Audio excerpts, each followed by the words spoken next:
time, and it's a real honor to have him. The success of AI has been becoming meteoric, and so he is currently the director of Google DeepMind Alberta, and still has all of the same roles here, and he's got a bunch of other roles. The idea that we discovered a long time ago, which I find really exciting and motivating, there was an AI safety meeting in January 2015 that I think there were 87 people at, something like that, and everybody else pretty much except Rich Sutton was planning to enslave sentient AI. That was the plan.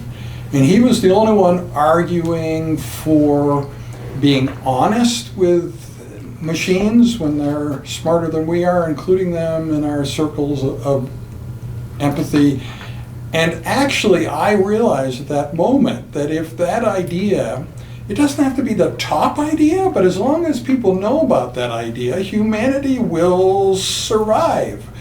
And if that idea is somehow lost, then the machines someday will see no reason to keep us around, and the next group of inhabitants on the earth will not be our descendants. So it seemed ultimately these are really important subjects. So I have no idea what Rich is going to do today, but whatever it is, I assure you it will be interesting, and you'll probably feel engaged. You won't just sit there, you'll actually do stuff. So. Well, that is part of the idea. You guys have to realize how fortunate you are to have a small class like this, with Kim exposing you to these ideas and asking you to think. And so I thought we should take advantage of it. And I'd like to start by meeting y'all. Okay, I'm Richard. What's your name? I'm Ishida. Ishida? Yeah, nice to meet you. Pleased to meet you. I'm Dawson. Dawson? What's him? Well, wait, let's go slower. Ishida, Dawson, Ishan. Hossein. Yeah. Hossein. And tell me a little bit where you come from and what your what your background is and why you're interested enough to take this course with Kim, or something like that. I'm in my 4th year of my biology degree, and my reason for taking this course is I found it, and I thought it was really interesting because there's not many courses like this that I've ever seen or heard of, and it's also something that I find very interesting because it is kind of inevitable, and we're all going to be involved in it. Especially as the younger generations start to grow up, I feel like we should know more about it, and it's kind of surprising that there's not more people talking about it at this point. Very good. Dawson? I also came from a biology background. I'm actually very interested in disruptive technologies and fields like that. So one of the fields that came up in biology was synthetic biology, with being able to do DNA synthesis on the large scale and insert any kind of, you're essentially programming the cells to do what nature wants it to do, except we control it. So that was kind of what got me into the field of technology and engineering and thinking about all of these stuff. So do you think of life as a biological machine? Oh, absolutely. Absolutely? I mean, there's been already in this field, we've been talking about modularizing parts and programming codes, which are just segments of DNA transcripts and things like that. But the issue with the way that we've been doing it in the past was the tools that we've had for editing DNA and putting together DNA required a lot of nonsense sequences inside that wouldn't make any sense. Nowadays, I write the code on my MacBook on Word doc, and then I send it to the company, and they'll synthesize the DNA, send it back, and it's ready to go. It's ready to be used. Cool. My name is Dr. Mudassir Hussain, you call me Hussain, and I am doing renal pathology fellowship with Dr. Solis. You're doing what? Renal pathology fellowship with Dr. Solis. Right. And I just came almost 1 month ago in Canada from Pakistan. Before coming to Canada, I don't have any interest in the artificial intelligence, but I definitely know few things about it. But after attending almost 4 lectures, I think this is inevitable thing now. And if we avoid it, but things that keep on coming towards us, so we must have some know-how about all these things, that what is artificial intelligence, and will it overtake the world, and will it occupy us, and how we'll deal with the situation in the world. Yeah. And that's the main thing I want to do today, talk with you all and just have us think a bit about how we should think about AI and its arrival. It's hard sometimes it's hard to get a step back and get perspective and know which one of the things are exaggerations or hype, and just how to think about it. What are our metaphors? Obviously, that we're presented with the metaphor of AI taking over, but is that really the right metaphor at all? I think we have to stretch ourselves, be creative, and think about other ways of thinking about it. So that's what I want to try to do today. I'm just going to interrupt a little bit just to slow things down a little bit. And so as Kim said, I'm very much involved in trying to make AI. And I've been doing that for a long time, like 40 years really. And I've seen some ups and downs, but now there's a lot of progress being made, and I think potential for more progress. And I think you've talked through it in the other lectures. Just you all seem ready to accept the coming of AI, at least in your lifetimes. And so I'm not going to go over all that, but the whole Moore's law thing and the exponential increases in computation means that all these things are more practical nowadays. So it's an exciting time. I think there's a lot of optimism.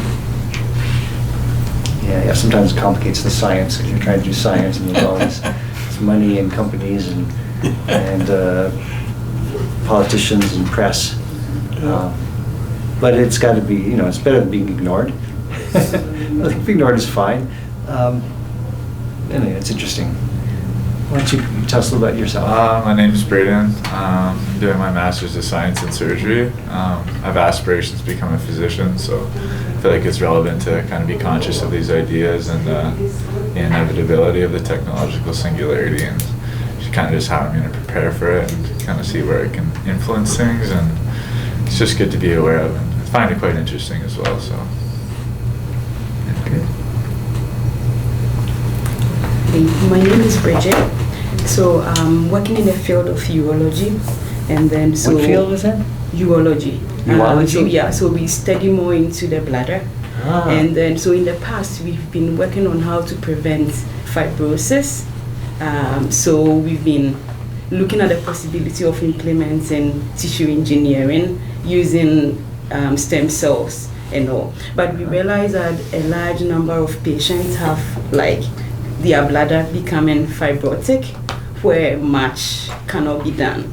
So I'm actually interested in this course to see how the possibility of tissue engineering an artificial bladder, and then how that can work to help solve the problem. Thanks, Bridget.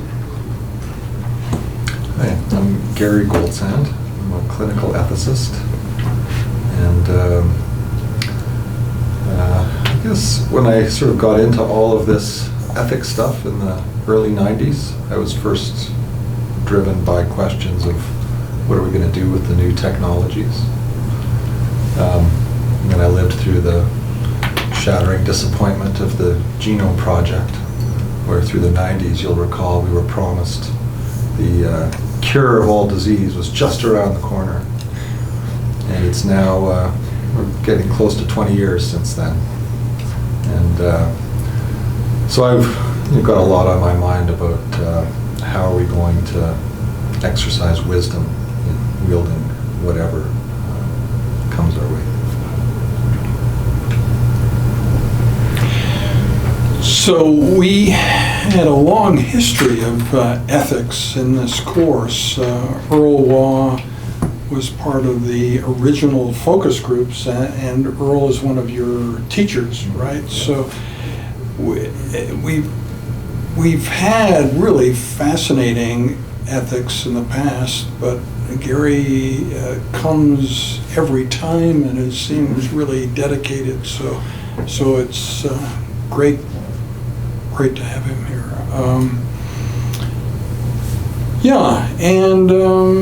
So I think we should turn the camera around, Prakash, and you can say something. Hi, I'm Prakash, and I'm also one of the fellow of Dr. Solis. And today I'm the videographer of the course. Yeah. Right. Yeah. Okay. So that gives you everybody. So this time around, everyone's in biology or medicine. Yeah, it happens, and It's fine.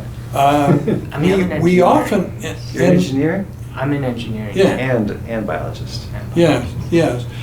And we often end up with more undergraduate students than graduate students, but I think this time we it's sort of like 50-50. So anyway, the graduate students are also in the ascendancy here, and particularly in surgery, right? You're both in surgery, so a strong surgical bent amongst this group.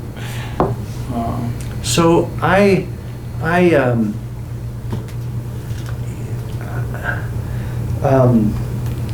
so I'm the expert in AI, supposedly, and you guys are from other fields, and I feel, one thing I should do is just, I don't know, be ready to answer any questions you have.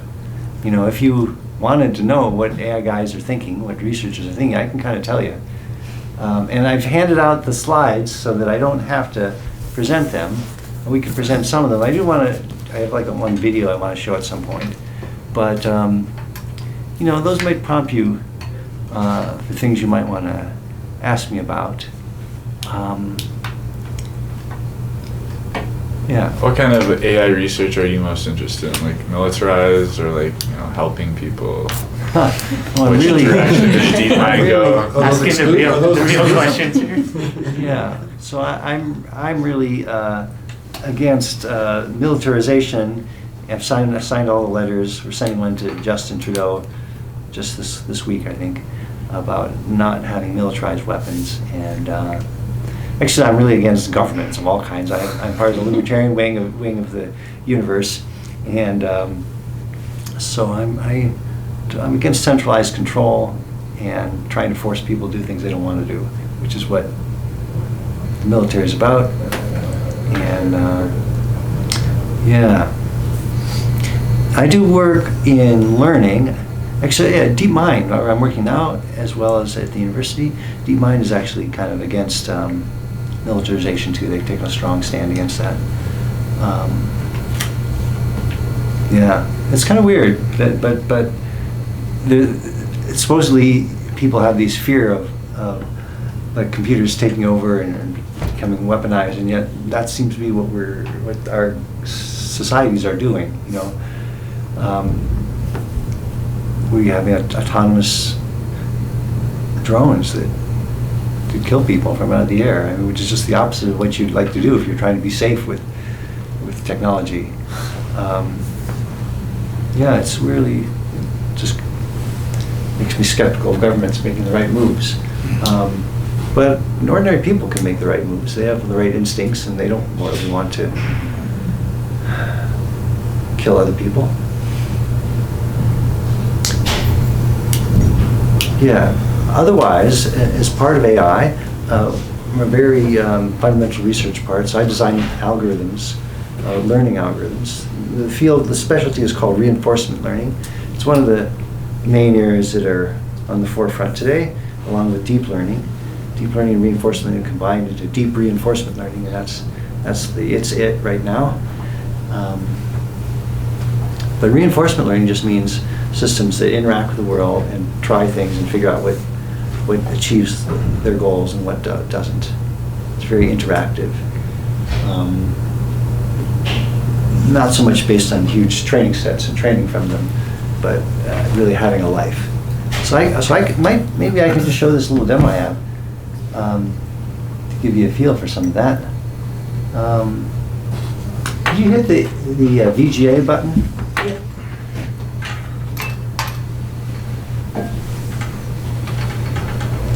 So this is a little world with an agent running around in it, and it has a goal. And when it gets a goal, it gets a cookie, it gets a reward, and it's sent back to the starting place. And what you see in the colors is how good it thinks the places are, and what you see in the arrows is how good it thinks the actions are. So you see it's plotted a path that will take it down to the goal pretty quick. So if I was trying to impress you, I'd talk about how it's all these places, the cells are all really, it doesn't know anything about space. They're all just, I'm in node 54 and I take action 3 and I go to node 68, something like that. Now it has to learn all that, so it's learning the layout of the maze and the layout of space, really.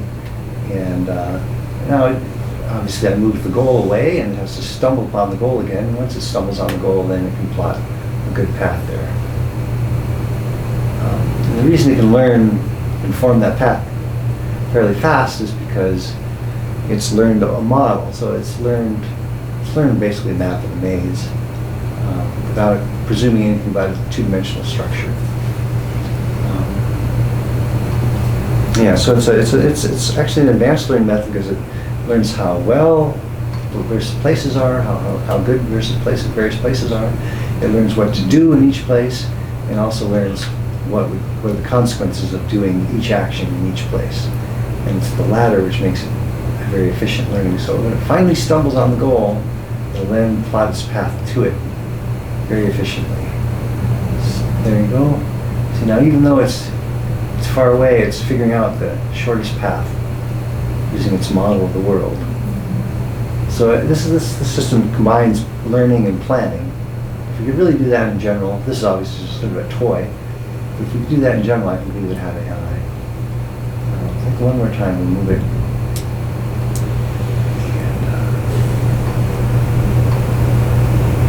Its initial actions are random, and then based on its rewards and its feedback, it decides which way to go.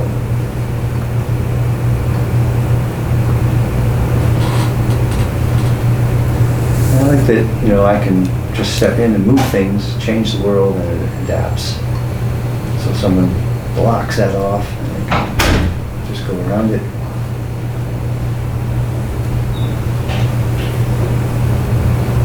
And so on. Of course,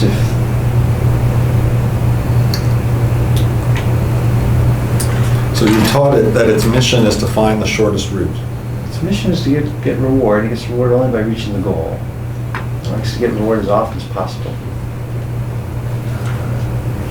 So it finds a short route to get there more.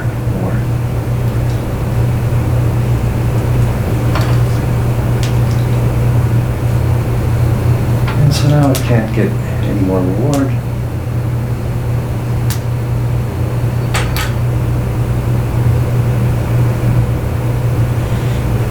And the first question is, do you feel a little sorry for the agent there trapped up above?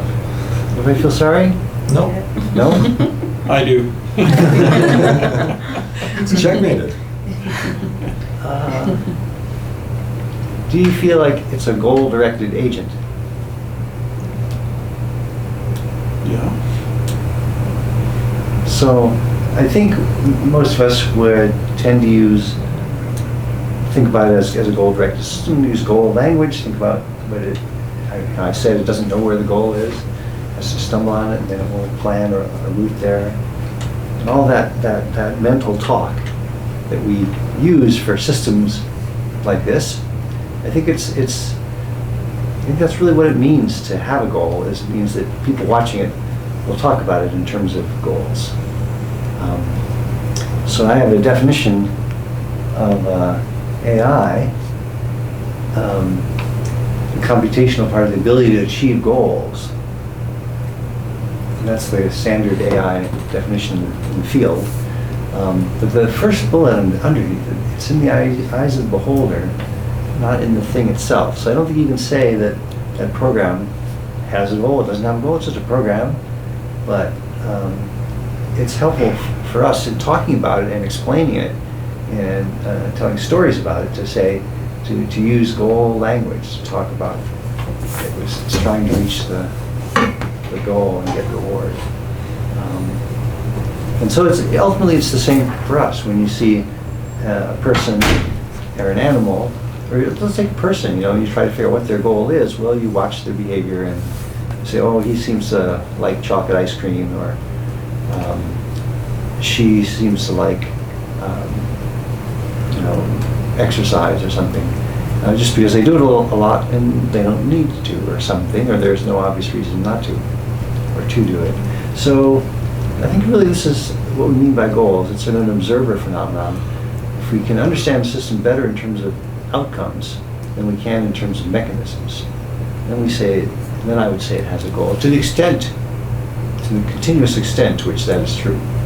So you could say a thermostat has a goal because you could just set your thermostat to 20 degrees and it will keep your house at the same temperature. And it's just a wonderfully useful thing that there are mechanisms in the world that you can work with in terms of outcomes rather than figuring out how they work. I don't really know how my thermostat works. If it works by a spring or digital or a piece of mercury, or floating mercury, I don't know how it works. But if you were a thermostat repair person, you would have to know. And you'd have to be able to think about the thermostat not in terms of a goal, but as a mechanism. So whether or not something has a goal is not a property of the thing itself. It's a property of the thing and the observer. And so, which is just to say, something has a goal to the extent that it's useful to think of it in terms of outcomes rather than mechanisms.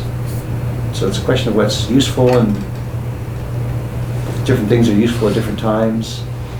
The same person could be the thermostat repairman, and yet he can go home and just set his thermostat and think about it as having a goal.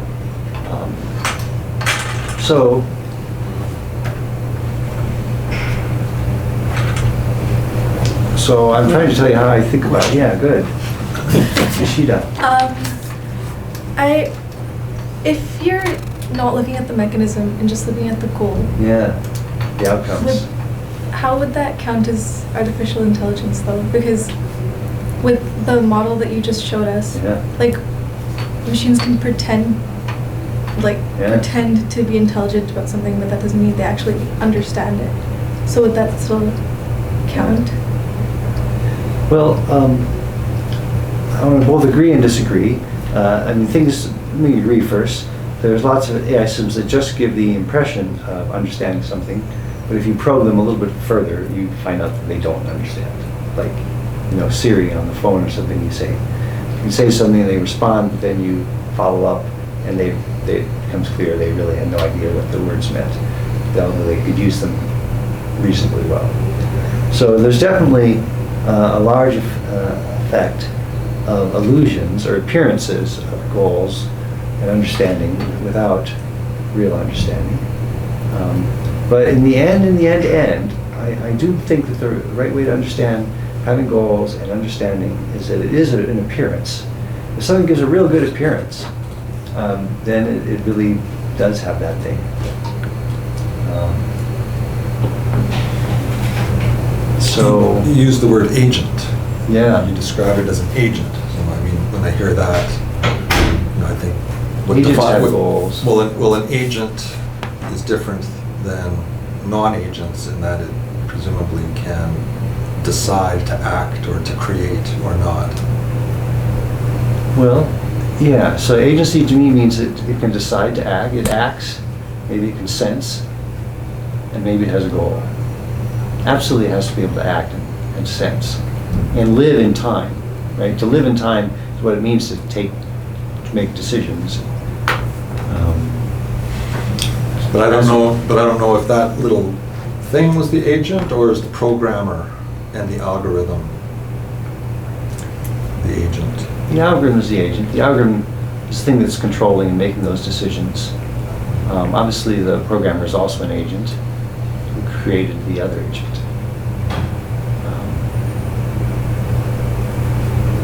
Yeah, agency. So now, one way to expose these things a little bit is to consider things that are sort of obviously not agents, like, or obviously, I mean, there is a continuum. So like if you break open your pillow and feathers fly all over the place, you might say, all the feathers want to get into everything, because no matter what I do, they always get into all the places. Okay? Or you spill water over, the water is seeking the lowest point in the room. Okay, that's using goal talk for physical things. Or we could talk about, the university. The university is sort of an agent. They have goals. They want to become a prominent place. They want to save money. Maybe they want to promote literacy. And they have goals. It is useful to talk about organizations as having goals. I mean, we understand that they're not people, but it's generally useful. Like your bowling club may have goals, or your any organization. It's useful to think about them as an agency and goals.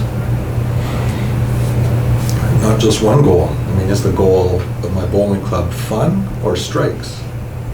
Yeah, and often it's not clear, right? The only way, how do you decide, is that really the goal of the university? Or is they really just trying to make money? Or does the U.S. really want to cause violence and tragedy all over the world, or is that just a coincidence? Anyway, for all kinds of political things and associations, you never know what their goals are. And but really, I think that's the nature of goals. Like, we don't know. We see Kim. We say, what is his goal? Is he? I don't know. Is he trying to solve kidney disease, or is he trying to prepare the world for AI, the singularity, or is he both? Or is he just an extroverted person who wants to get attention? We don't really know what our goals are. We don't know what other people's goals. We don't know what our own goals are. And sometimes the real test is, what we do, right? Do I want to get fit, or do I want to eat potato chips? When we fail at our goals like that, we can say, well, I guess I didn't really want to that much. So in the end, I think all these things are observer things. We observe, and we say, my theory of Kim is that he's trying to save the world. I would say, hey, is that consistent with everything I'm observing? And I say, well, maybe it's not like exactly trying to save the world. He also does the other things. But it does explain a lot of his behavior. A simple way to talk, and a simple way to predict what Kim will do, whether he'll travel to Kyoto and talk to people or do this. A good theory of him, a useful theory, is that he's trying to communicate and help the world understand and prepare for the singularity. Okay, so it's really now. The thing that people always do is they do, like you say, is that really his goal? Does that thing really have consciousness, or does it really have a purpose, or is it just giving an illusion of it? What I'm saying, when I say that intelligence is in the eyes of the beholder, is that ultimately it is an appearance. There is no deepness. The thermostat, we can understand it both as a mechanism and as a goal-seeking thing, and it's useful to talk about it as a goal, and it's an important phenomenon in our universe that goal-seeking systems that we find best explained in terms of goals. There are systems in the world, and even though it's just a metaphor, it's important and valuable and useful. And it's like the metaphor of, I'll use, can't even remember that the world didn't work this way, but there was a certain, when the Mac came out, they had the idea that your computer was like a bunch of documents and you could move them around from folder to folder. That's an illusion, right? You understand it doesn't actually move that around that way.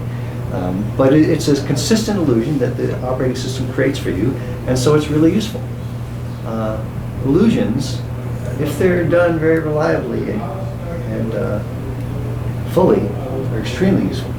I'll take another illusion, like you go to the movies, right? That's all an illusion. You know that it's just everything cut up.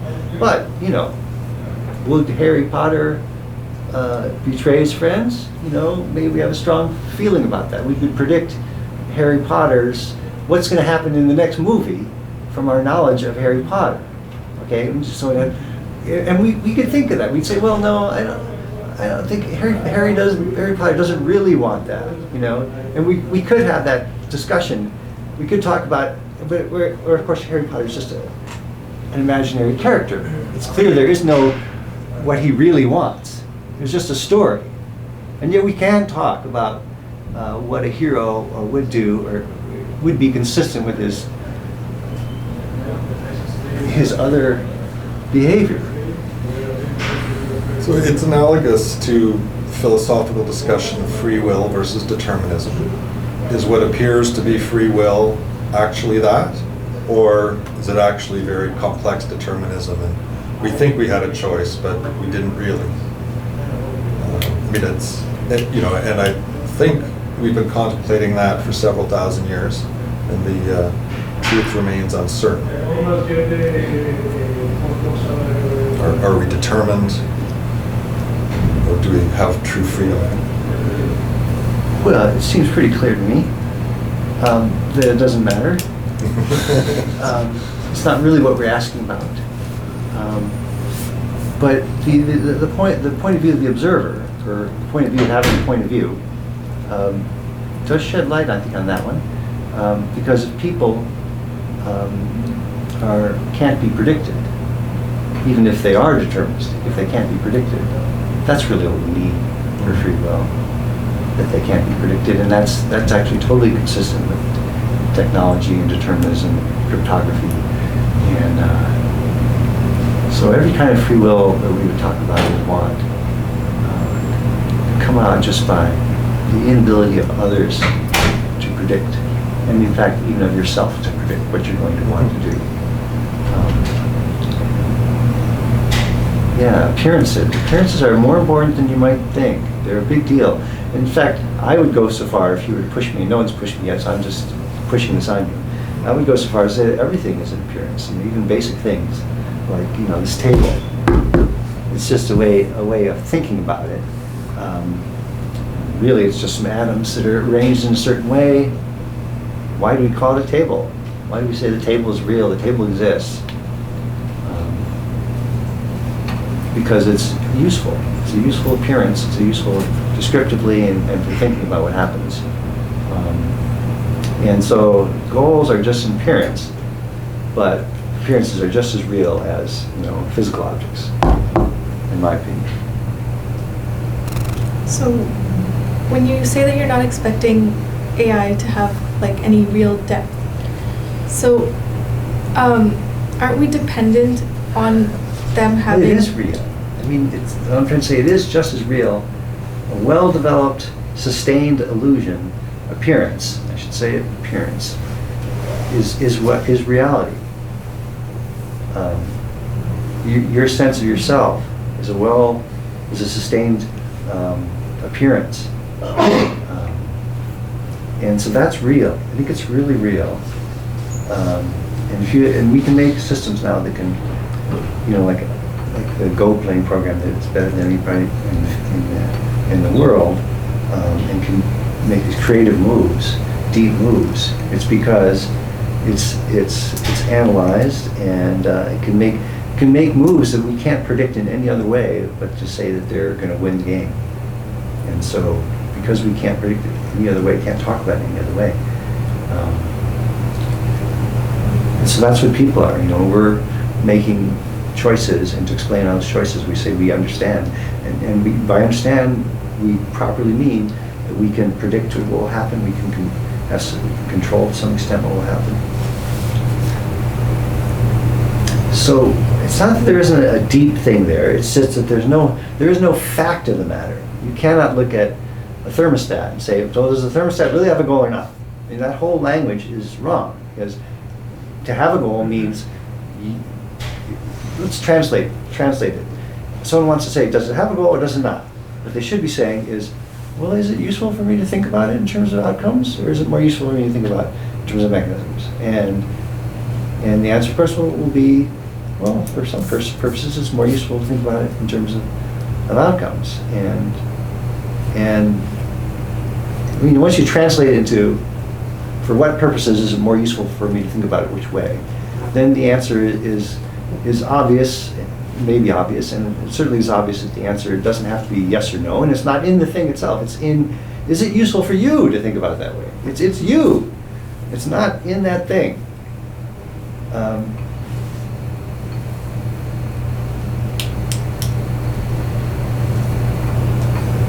Maybe a clock, like, I'm using the shadow cast by this mountain as my clock. And say, well, does it really know what time it is? It's you who's noticing that you can use it to tell what time it is. It's using its shadow. Yeah. But people want, they say, well, are animals intelligent? Are they or aren't they? As if there is a fact of the matter. There is no fact of the matter in terms of the thing. There's only a fact of the matter in terms of your relationship to the thing, and whether you find it useful for that purpose. Does it make any sense at all? Yeah, but are you willing to depend on just the appearance of empathy from AIs so that they're like friends with us and don't destroy us? Yeah. So what does it mean for an appearance to be false, or to be just an appearance? If something is just an appearance is if well, if push comes to shove, they won't do it. So they appear to have empathy, but when the time comes, they may kill us all. That's what we're really worried about. That's what we're worried about, the falseness of an appearance. But if an appearance is sustained and you have great confidence in it, then you can rely on it. If you can't rely on it, then it's a lesser appearance. Just like in the movies, if someone behaves out of character because the writer wrote the wrong thing, you're annoyed, and you can't rely on many shows, really good shows you can rely on. They will not ruin the characters.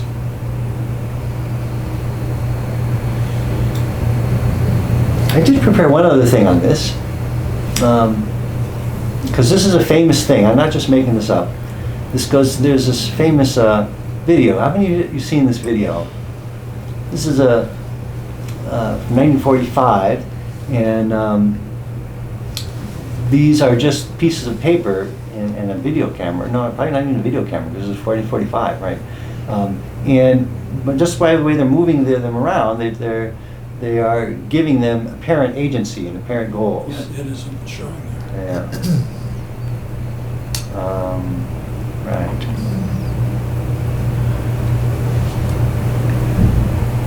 There. Hyder and Simmel video. These are some psychologists. So I made this video.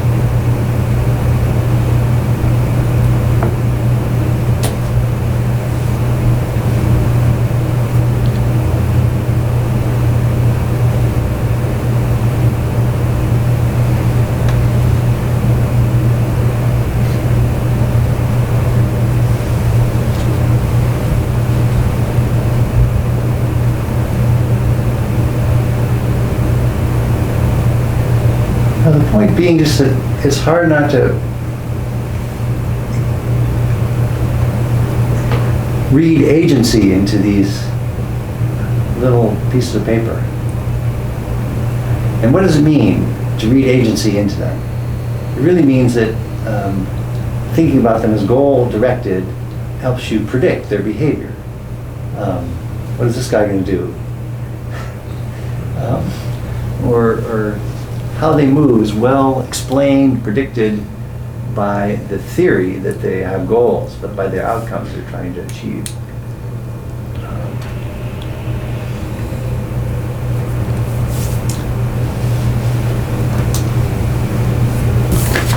So that's what we're all trying to do. We're trying to understand our data, our world, and we're making up stories about it that enable us to predict it and even control it in many cases. And that's what intelligence is. Okay, so if you think about it, that's really almost recursive, right? Because I've said intelligence is trying to make sense out of your data, and then yet, now I'm looking at some data, I'm making sense of it by it trying to control its world. It's a little bit recursive. But that's the theory. That's what I think about intelligence. Understanding your data, predicting, controlling it. And then when we see things like that, we understand them by using mental language and goal language. Okay. That's one of my favorite topics. I can go on forever about that. But I also want to talk about,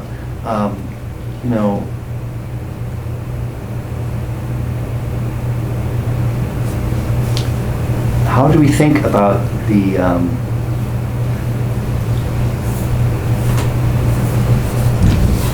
other intelligences other than our own that we might be made? Okay. And I think the first thing I want to do is lower your sense of entitlement. There's a strong sense among many writers that we're in charge of the world and we're entitled to a good outcome for us.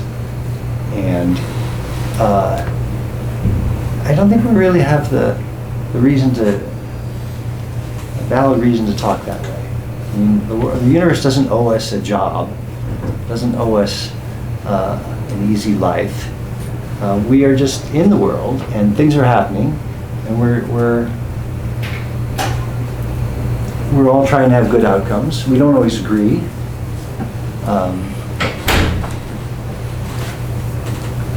Maybe ethics has to do with when we don't agree.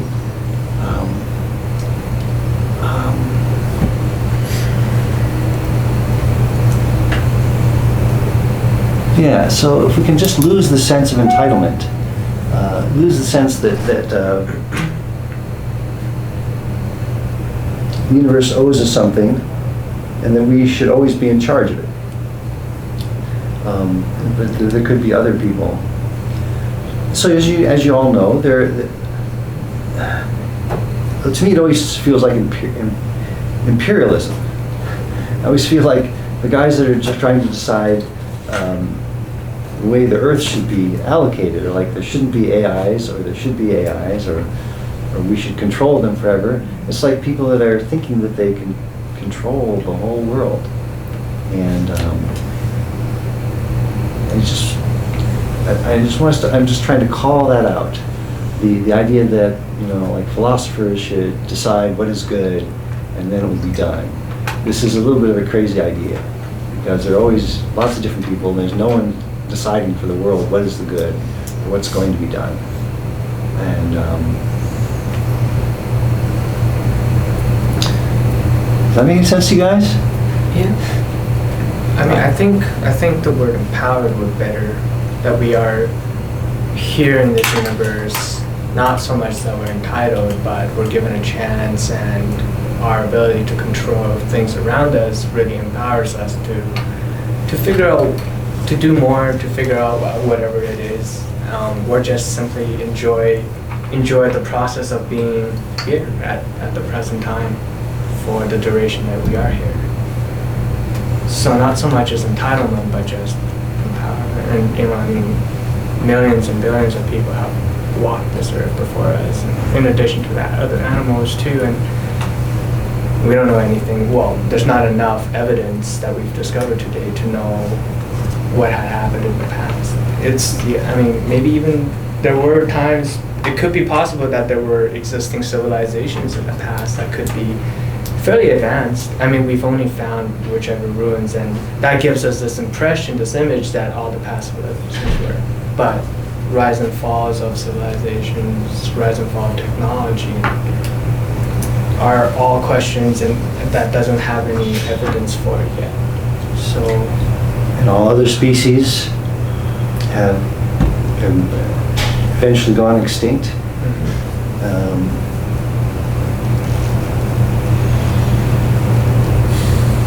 and still, I mean, today the only world that we know is here on Earth, right? And the fact that there were major species dominating the Earth before us that has come and passed brings up a lot of, well, I think it just adds to the millions of questions that we're already asking ourselves as humans.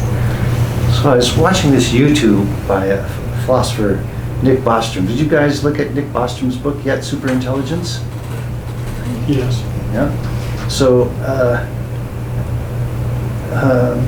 I just kept thinking. He was trying to decide. He was saying, there's some things, some actions that could be made that are irreversible.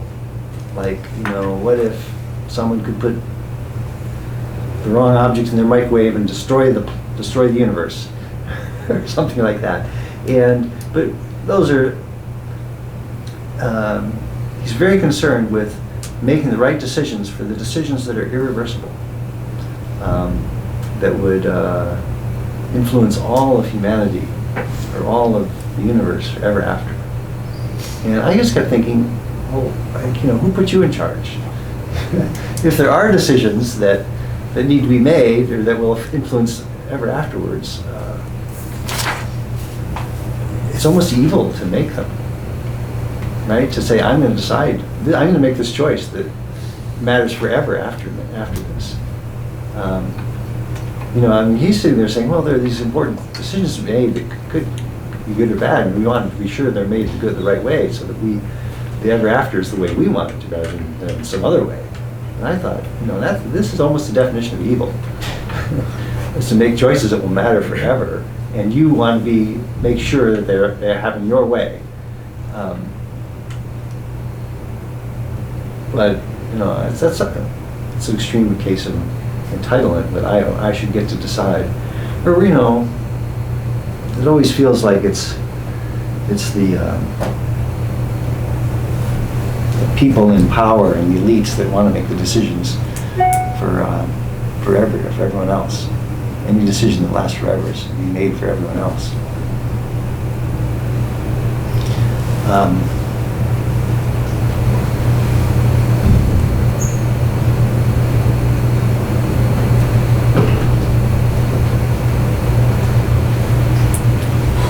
Seems like something like that restricts future possibilities, whereas what's better is to add to future possibilities, more avenues, more options than we had before.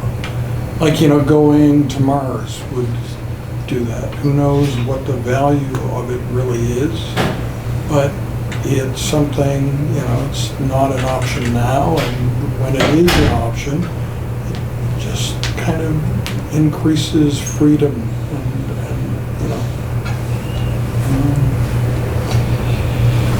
so it gets to diversity to some extent. Diversity is difference between people, between beings, and respecting those differences. But when you create another option, then there can be a diverse group of the people living on Mars and the other people, right? So it seems like that's the opposite of what you're talking about, making a permanent decision that can never be reversed limits future options, and it's desirable to do the opposite, to We've got more paths, more options. Which is a big part of why the negative dystopian projection of AI, I think, is just that it's a recognition that we finite human beings might not have enough to really know with certainty, but we would certainly like to be able to continue to exist to struggle with the question. So the fear that goes along with is the singularity, is the superintelligence going to act in ways that we cannot predict, including the possibility of our own destruction. And so I think that's why the fear becomes a big part of this discussion. You heard people recognize the inevitability of progress of technology. I think that's why it's, we know that we're going to be struggling with these questions for hundreds and thousands of years, and all we need to do is ensure that we're around to still do that, which is why we don't want to put that thing in the microwave that's going to explode the universe.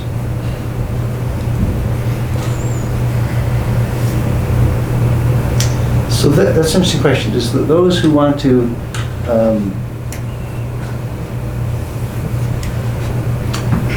control, are they really in favor of diversity? Because they're trying to control things so that there can be diversity? Or are they anti-diversity because they're trying to control things and prevent diverse things from happening? Yeah, you kind of did a jujitsu on me there, trying to claim it the other way. But if you're saying that we, as we are now, should exist for billions of years, that's an anti-diversity statement. Yeah. Rather than saying we should let things evolve and not necessarily assume that we are perfection. Well, that raises the other question of, brings up the concept of nature, the metaphor that we use to say those uncontrolled forces.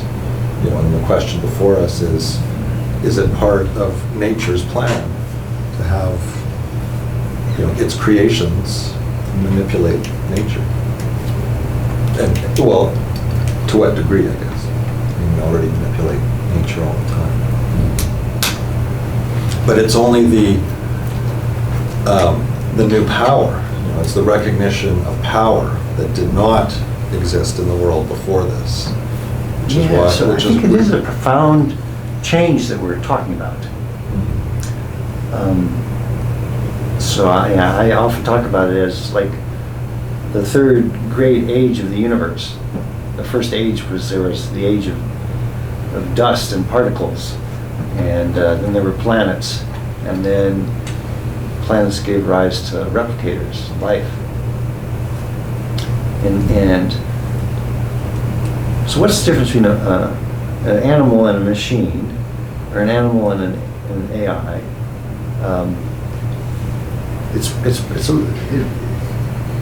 You might say machine, animal, or living, not living, but now we think of living things as biological machines, and you could have AIs that were quite, lifelike in the sense that they might move and have agency and goals. So I've searched for another word for it, and the word that I've settled on is that the old thing, the thing we have now, these are intelligent beings that can replicate themselves, and that's what animals are. And plants, these are replicators. If they replicate themselves, so they're creating intelligent beings, but they're doing it without understanding. Whereas the next phase, we will have maybe intelligent beings, certainly goal-directed beings, systems that were designed. That means they existed in the head of some intelligent system before they were created. It's just between designed intelligence and replicated intelligence. So we might, so when we're entering the age of design, when many more eventually maybe most of the things that are intelligent and powerful and significant in the universe will be designed. And those might need people, because people will be designing themselves more and more. Maybe we'll design our DNA and create them. Maybe we'll just design them in other materials. It's possible that we're currently designed. Yeah. And this is a bit of a stretch. There's been many astrophysicists have speculated on this theory was that it wouldn't be too difficult for us humans, maybe 100 years from now, if we could space travel, go to a distant solar system, find life on that planet, and our manipulation of biology and genetics and our understanding of it would reasonably enable us to uplift whatever biology is on a different planet. And we can thus plant the seeds of intelligent life. Mm-hmm. That's what you mean? Yeah. I mean, it goes against a lot of, I guess it goes against creation. It's essentially creationism, but minus the Christianity, whichever religious construct was created here on Earth, right? I mean, if we put that aside and just think about spacefaring species. I feel like the sense of entitlement comes into play there, because what makes us think we're going to be the more intelligent species? Well, I'm not saying it's entitlement here. I'm saying we are empowered to be able to do something like that. So would other species. I mean, there could have easily been another alien species that would have traveled here. I mean, see, it's entitlement to think that we weren't created by another species from a distant planet that could have outpaced us in technology by maybe several tens of thousands, millions of years. Well, it's just a simple switch of taking the historical God and Yes. saying, instead of that being an infinite being, Yeah. it's a finite being that existed in time, and just make that change. And Yeah, I agree. It would be a relatively simple change in perspective if you were not already, if you were raised in a family that wasn't already, you were doctrined to think that there is one creator or one God out there, right? Where the universe was created by one person. Which actually, that still leaves that opportunity open. I mean, if the Big Bang was the creation of the universe as a whole, then other species that could have created us or on other planets would have just been a sub-creation.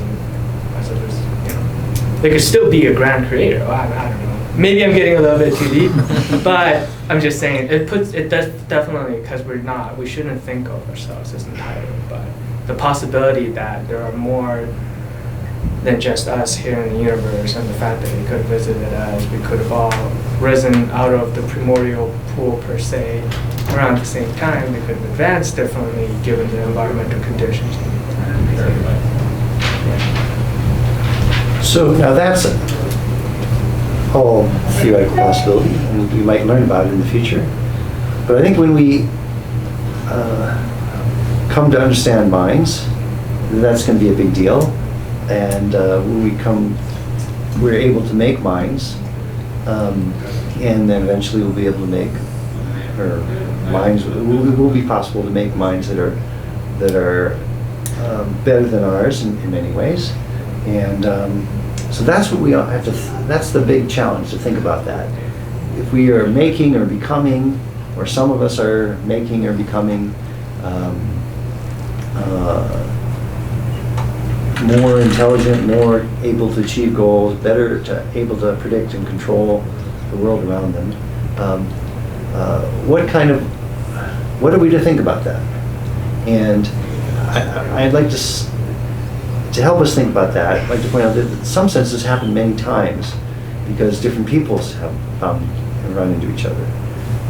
Like the people of North America before Europeans came here, or people in Australia. And we have this long history of conflicts and subjugation.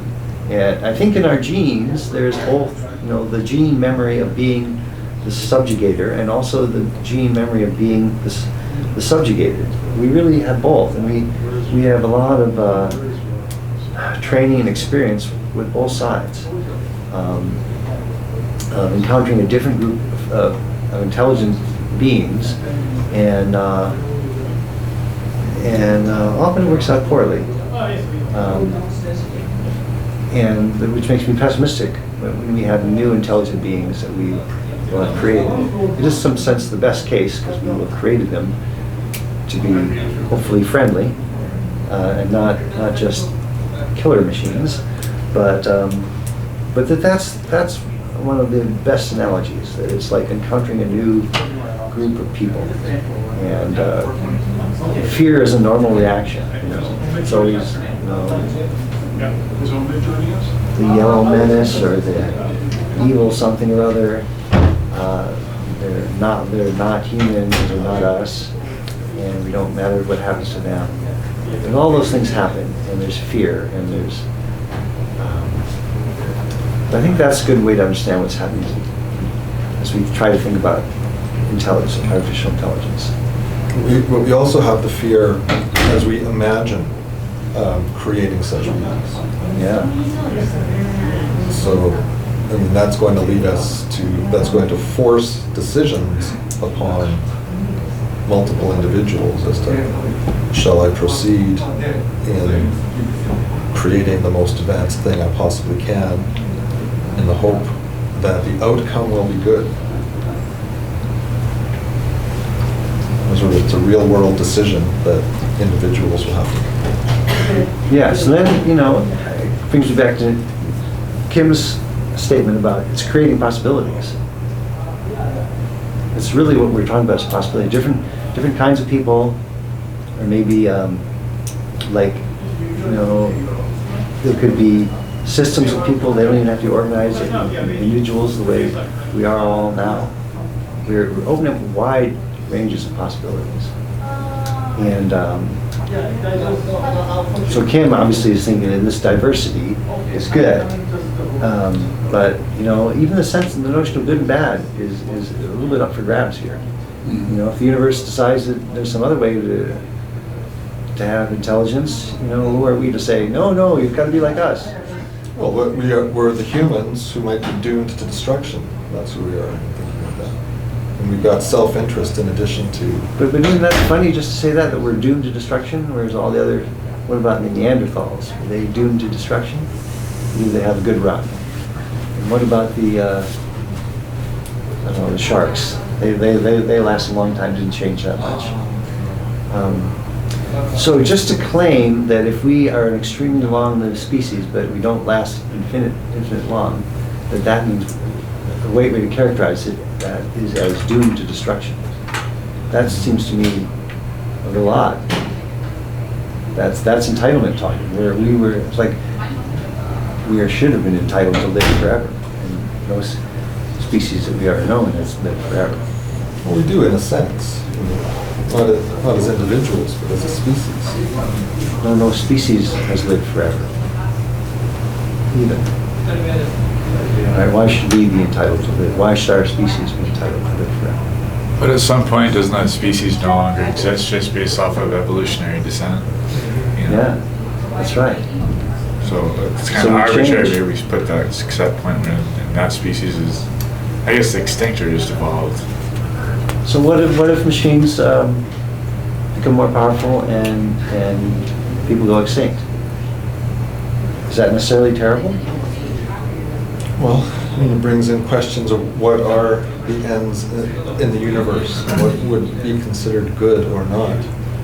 I can imagine us concocting scenarios where a better outcome involves no human beings, but not with any certainty, just speculation. Right. So the only thing you want to avoid is trying to over-control things. And leave it open. There might be better ways.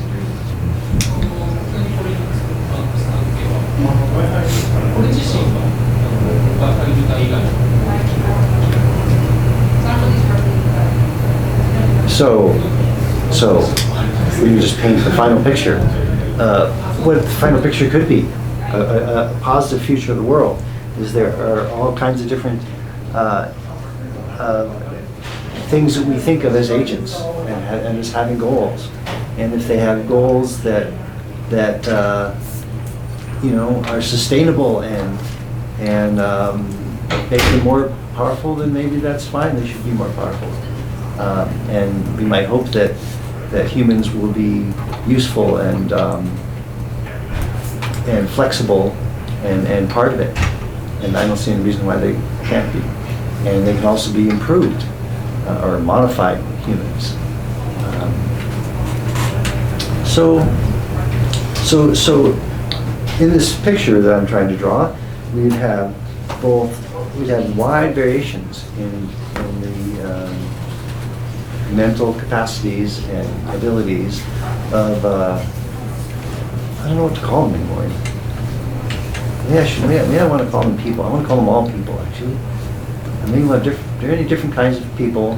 Some will be entirely super intelligences, entirely designed, and great diversity of goals and abilities.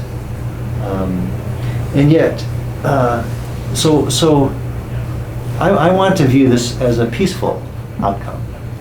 And so I think that's something that has to be justified.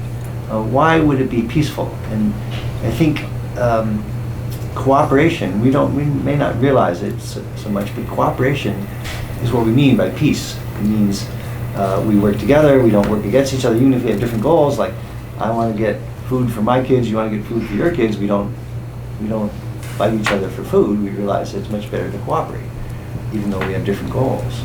And we work together in companies and universities, and we pay each other. All that's cooperation. We are an enormously cooperative system, species, and maybe that's the key to our success, is that we can cooperate and specialize. And I think it is very rational to cooperate, even, and again, I want to say it again, even if you have different goals. Even if my goal is to get to Mars, and your goal is to raise kids, or almost anything. We all have different goals, and it's and yet we cooperate. And so a peaceful, a good person is one who cooperates, not one who happens to have the same goals as you. It's true, you want to find people who have the same goals as you, because that's a natural synergy. But you wouldn't call a person evil just because he was trying to do something that you're not, just because he liked, strawberry ice cream and you like chocolate ice cream. Or just because he liked chocolate ice cream too, and he's going to eat some of your chocolate ice cream.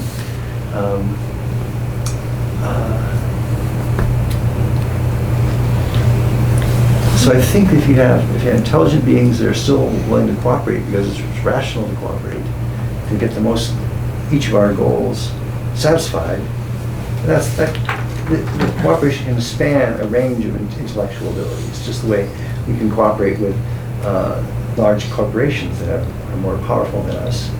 We can still form contracts with them, and we can have legal systems that enforce them, and we can work together.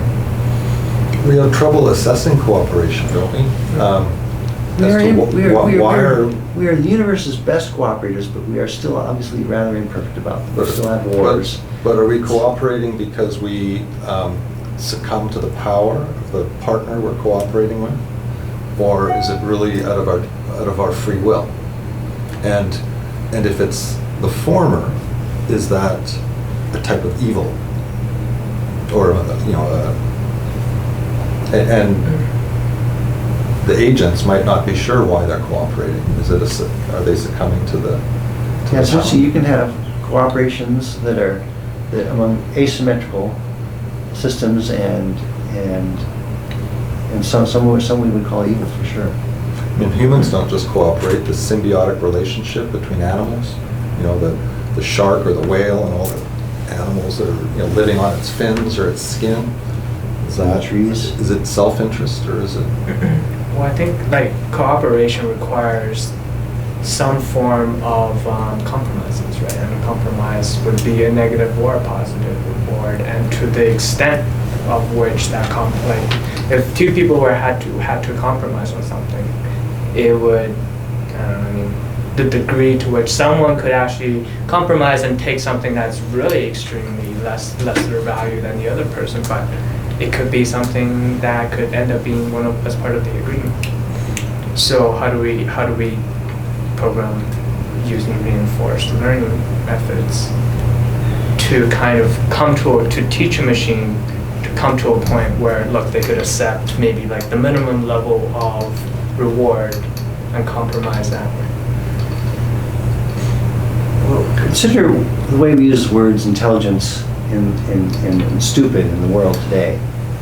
People that are good at cooperating, we might call intelligent. People like the wars, we may think are stupid because no one is really winning out of this, and it's just not rational. So I'm trying to think that super intelligent things would also be super good at cooperating if it was rational for them to do, and to do so. I think it would be. Because remember, there wouldn't be like one super one and then all these little people or ants or whatever. It would be all kinds of different levels. So I have my picture, my circles of empathy. I gotta put that up if I can.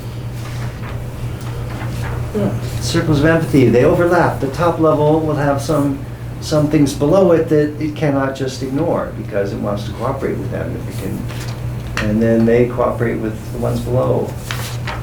And so that even the lowest one, who the top level might not care about and might be just happy to squash them, you can't squash them without annoying people down the ladder. And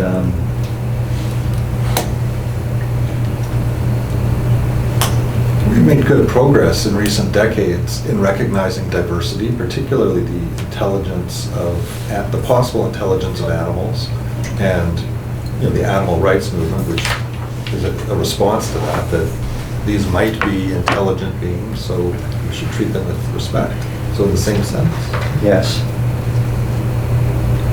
But just because there's a possibility for a peaceful society, it still doesn't seem ideal, and it may be, again, entitlement speaking, but if there are super intelligent people, then they're going to be the ones in the government, they're going to be the ones that are the doctors and the lawyers and all, they're going to be in the higher positions, and we're kind of going to be even if we are modified humans, we're not going to be at their level. So even if it's peaceful, is that something we want? It seems inevitable. One of my statements is it seems inevitable that unmodified, ordinary humans will be less important.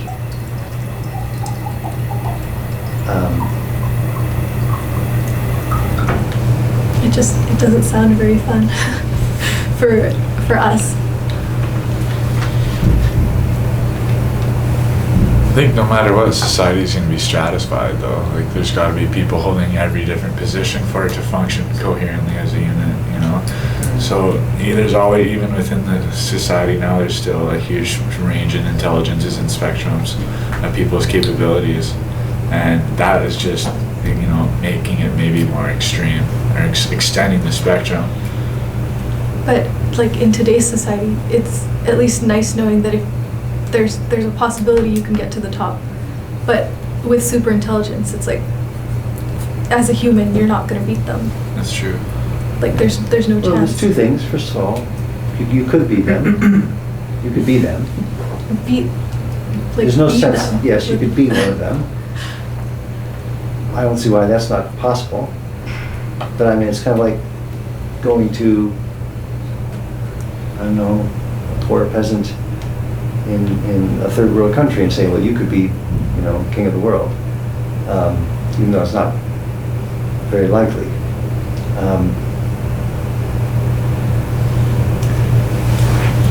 But you could be, you don't have to say, you don't have to think it's a bad story that I will stay the same and others will rise above me. That's sort of what you're saying. It's a sad story because you're assuming you're going to stay the same. And now maybe we're all going to pass on and be replaced with others. So if that's the case, should your sympathy be with ones that are like you, that come after you, or should they be? Should you be more equal in your concern about super intelligences and the ordinary intelligences that come after you. It depends what's in their heart. Yeah. And another thing is, you have to think about, envy or something. Is it bad for you if there are others that are smarter than you? Right? Like if you could snap your fingers and there'd be like a super smart guy who is running the government or something. Would that be bad for you, or would that be better for you or worse for you? Depends if that's your goal. What? If that's your goal to reach the top of government, right? I mean, then it could be good. If you want to, yeah, could be bad. If I have to compete with them and I have the same goal that they do, then it's bad for me. But so now let's ask us about people. Let's say we is it bad that there are lots of Chinese or something like that, or is it on balance good because they compete with us, but they cooperate with us, they work with us. On balance, is it good that there are other people? Would be better off if there were only the 10 people in this room. I think obvious. That's when it's pretty obvious. We would all die probably. We need others.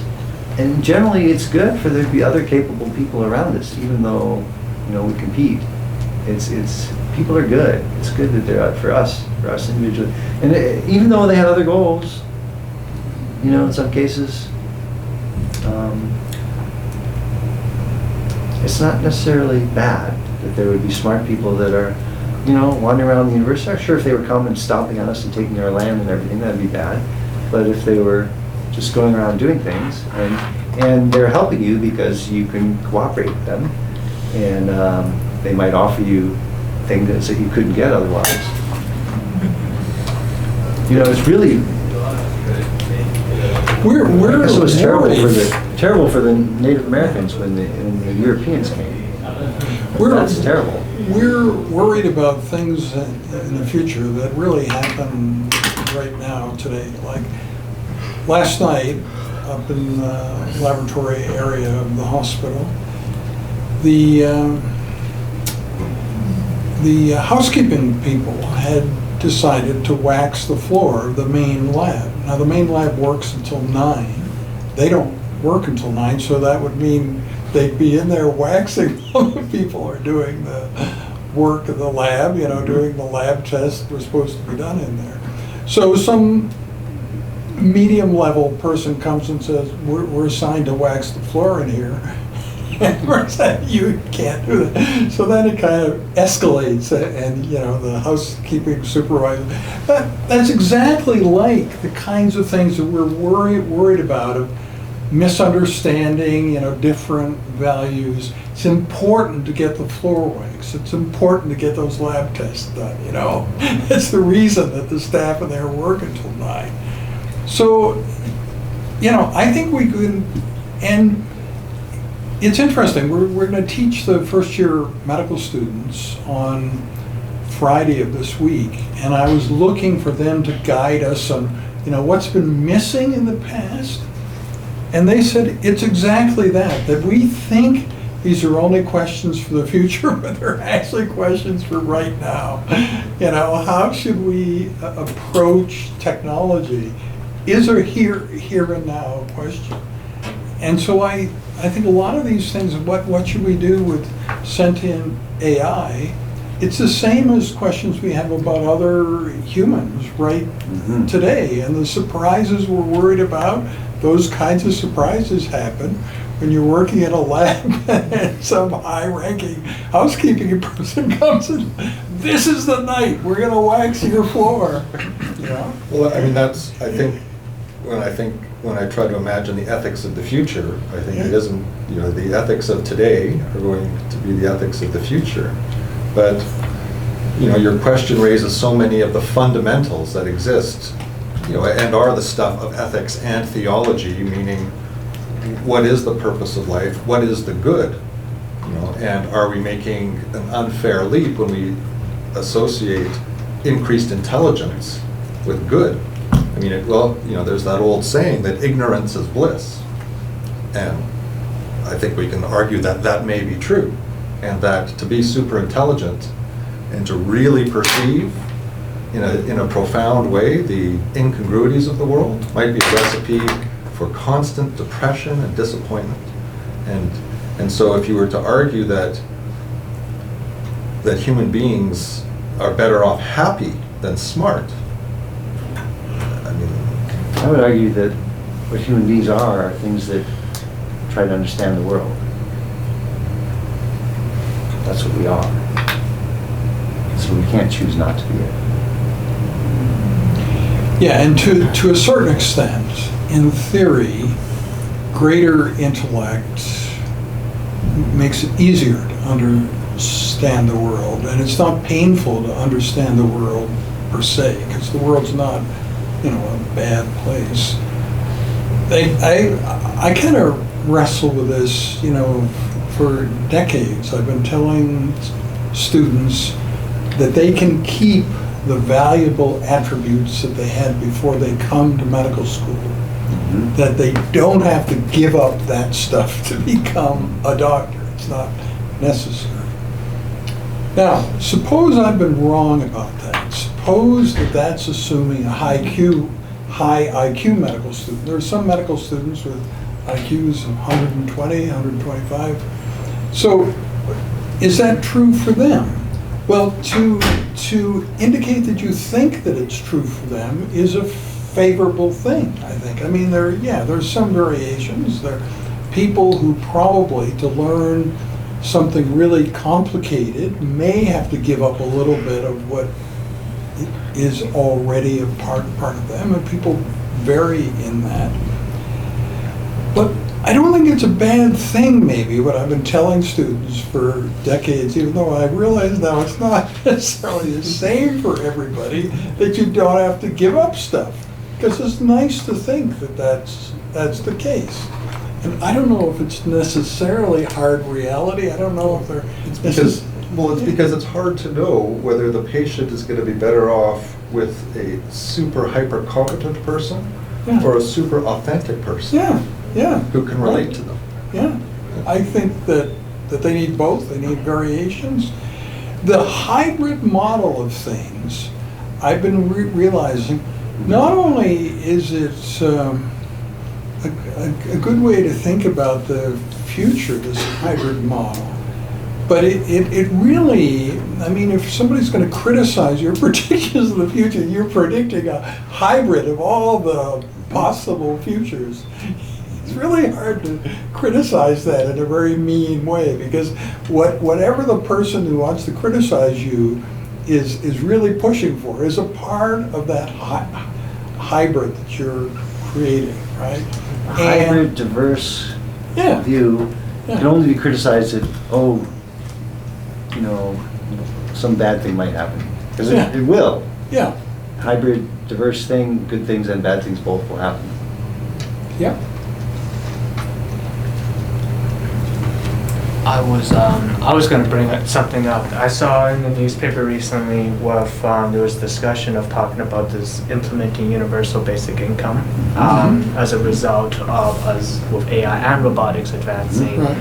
After reading that paper, I think it was Norway, maybe Ireland, some of these countries, and of course some major corporations were already implementing, well, not the universal basic income part, but because you were talking about moving our way to the top. Right, and that's definitely a social construct that exists in almost every one of our societies here on Earth.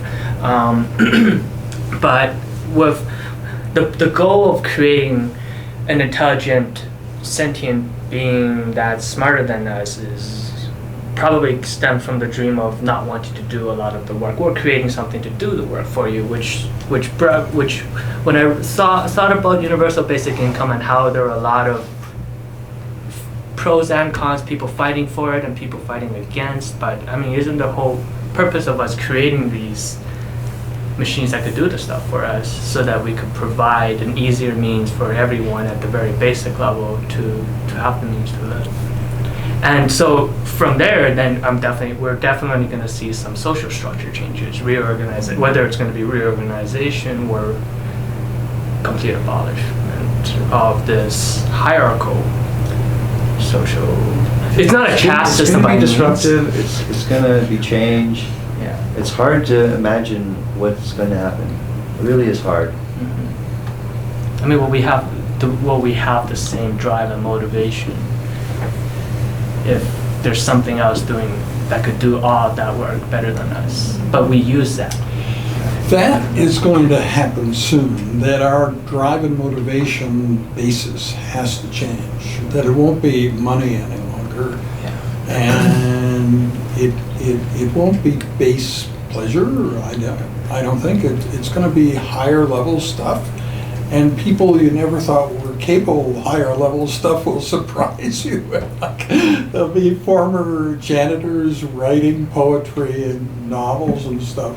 That's part of the positive surprises of the future.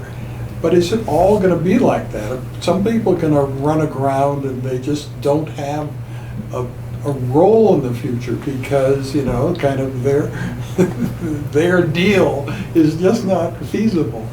But even the suggestion that poetry would be one of the things that freed up human beings could engage in is to subscribe to a certain aesthetic good as being desirable. Right. Who knows? Which I agree with. I mean, I think that all of us love a great story or the feeling that we get when we sort of come together in that moment of mutually recognizing things. Right. But to that question of do they really help us as a species and whatnot, or do they get in the way, is a valid question. Right. Speaking of which, I have to be at poetry in a half hour. Do you have a new one this week?